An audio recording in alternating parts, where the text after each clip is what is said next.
അബ്ദുൽ ഹഖ് higher Abad 1798 ജനിച്ചു. 1861 മരണപ്പെട്ടു.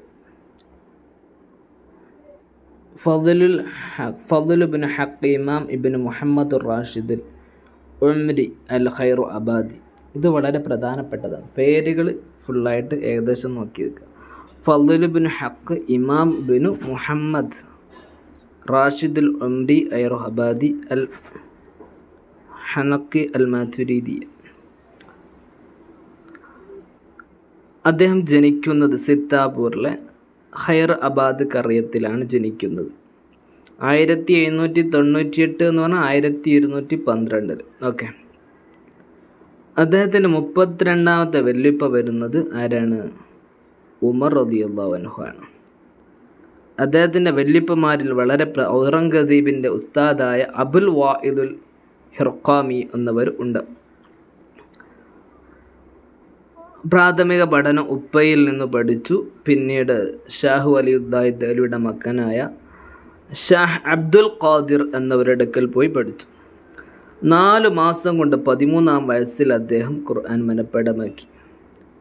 ഉപ്പ അദ്ദേഹത്തിൻ്റെ 28ാമത്തെ വയസ്സിൽ മരണപ്പെട്ടു. വെറും ഒരു ഉസ്താദ് മാത്രമല്ല, വെറും കമ്പനിയിൽ ജോലിക്കാരനായിട്ടും ജോലി ചെയ്തിട്ടുണ്ട്.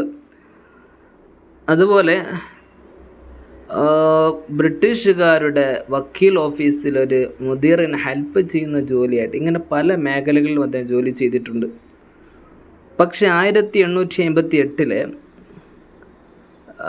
സൗറത്തുൽ ഹിന്ദിയ ബ്രിട്ടീഷുകാർക്കെതിരെ ഇംഗ്ലീഷുകാർക്കെതിരെ സമരത്തിൽ പങ്കെടുത്തത് കൊണ്ട് അദ്ദേഹത്തെ നാടുകടത്തി ജസീറത്തു ആൻഡമാൻ നിക്കോബാറിലേക്ക്. അവിടെ വഫാത്തായി.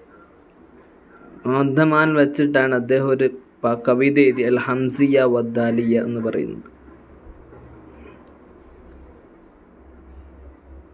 വിക്ടർ ഹോഖെ രാജാവിന് ആ കാലഘട്ടത്തിൽ അതിന് എതിരായിട്ടാണ് എഴുതിയത്.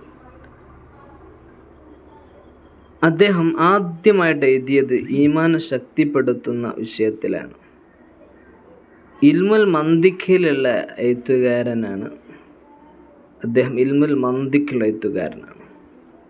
സിലോണിലെ ആൻഡമാനിൽ 1278 അഥവാ 1861 മരണപ്പെട്ടു. കനോജി പറയുന്നത് കാണാം, ആ കാലഘട്ടത്തിലെ ഫൽസഫ, ഹിക്മിയ വിജ്ഞാനങ്ങളിൽ ഇമാമായിരുന്നു. അതുപോലെ ഷത്രഞ്ച് കളിക്കുന്ന ആളായിരുന്നു. മ്യൂസിക്കുകളൊക്കെ ഹലാലാണെന്ന് വാദിച്ച ഒരാളായിരുന്നു അദ്ദേഹം.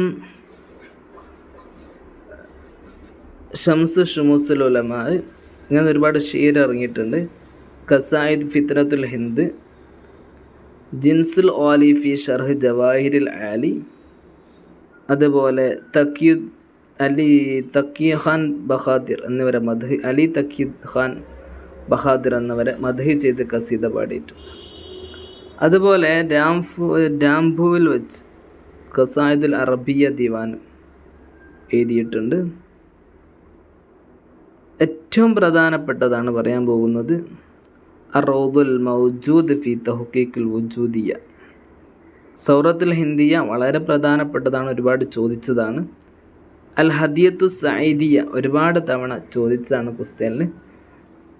ഇത് രണ്ടും നോക്കി. അൽ ഹദിയത്തു സഈദിയ, സൗറത്തുൽ ഹിന്ദിയ. അത് 1887 വിപ്ലവത്തെക്കുറിച്ചാണ്. എൽ കാഫിൽ ഹല്ല് ഈസാഗോജി അതും ചോദിച്ചതാണ്. ആഷിയത്തു അല ഷർഹ് മുസ്ലിം ലിൽ ഖാദി മുബാറക്കിൻ്റെ ഷർഹ് മുസ്ലിമിൽ കാഷി എഴുതിയിട്ടുണ്ട്. ഇസാലത്ത് ഫി തഹ്ഖീഖുൽ അജ്സാം, തഹ്ഖീഖുൽ ഇൽമു അൽ ഉലൂം, ഇസാലത്ത് ഫി തഷ്കീഖ്, റിസാലത്ത് ഫി റദ്ദി അല ഇസ്മായിൽ ഇബ്നു അബ്ദുൽ ഇന, താരീഖ് ഫിത്നത്തുൽ ഹിന്ദ്. താരീഖ് ഫിത്നത്തുൽ ഹിന്ദ് ഒരുപാട് ചോദിച്ചതാണ്. 17ാമത്തത് സൗറത്തുൽ ഹിന്ദിയ വളരെ ഇമ്പോർട്ടൻ്റ് ആണ്. അതുപോലെ അൽ ഹദിയത്തു സഈദിയ വളരെ ഇമ്പോർട്ടൻ്റ് ആണ്. റൗദത്തുൽ മൗജൂദ്. ഇത്രയും ഗ്രന്ഥങ്ങൾ ഓർത്ത് വെക്കുക. ബാക്കിയുള്ള ജസ്റ്റ് ഒന്ന് വായിക്കുക. ഇനി വേറൊരു ബുക്കിലുള്ള പോയിൻ്റാണ് വായിക്കുന്നത്. വളരെ ഇതുവരെ വായിക്കാത്തതേ ഞാൻ വായിക്കുന്നുള്ളൂ. നിങ്ങൾ ജസ്റ്റ് ഇങ്ങനെ ഒന്ന് കണ്ണോടിക്കുക. റിപ്പീറ്റുകൾ നമ്മൾ പരമാവധി ഒഴിവാക്കുകയാണ്. ഇൻഷാ അല്ലാ. ഇദ്ദേഹത്തിൻ്റെ ശിഷ്യന്മാർ ഒരുപാട് പേരുണ്ട്. ഫതുൽ ഹക്ക് ഹൈദരാബാദിൻ്റെ ശിഷ്യനാണ് ആര്? ഫൈദുൽ ഹസൻ സഹാറൻപൂരി. അതുപോലെ മുഫ്തി സുൽത്താൻ ഹസൻ ബിൻ അഹമ്മദ് അൽ ഉസ്മാനി, അബ്ദുല്ലാഹിബിൻ സയ്യിദ് ആലി അഹമ്മദ്, മുഹമ്മദ് ബിൻ അഹമ്മദുല്ലാഹി തഹാനവി, ഇങ്ങനെ ഒരുപാട് ശിഷ്യന്മാർ അദ്ദേഹത്തിനിക്കുണ്ട് എന്നുള്ളതും നോക്കി വെക്കുക. പിന്നീട് ജിൻസുൽ ഖാലി ഫി ഷർഹി ജവാഹിരിൽ ആലി, വളരെ ഒരുപാട് ചോദിച്ച ഗ്രന്ഥമാണ്. ഇതിൽ രണ്ടാമത് കൊടുത്ത് അൽ ജിൻസുൽ ഖാലി ഫി ഷർഹി ജവാഹിരിൽ ആലി, വളരെ ഇമ്പോർട്ടൻ്റ് ആണ്, നോക്കി വെക്കുക. പിന്നെ നമ്മൾ വായിക്കുന്നില്ല, നിങ്ങൾ ജസ്റ്റ് നോക്കി വെക്കുക.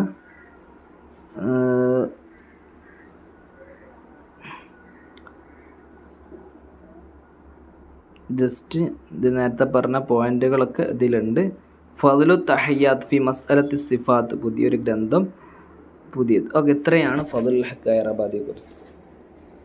ശുക്രൻ ലിസ്തിമാഇക്കും.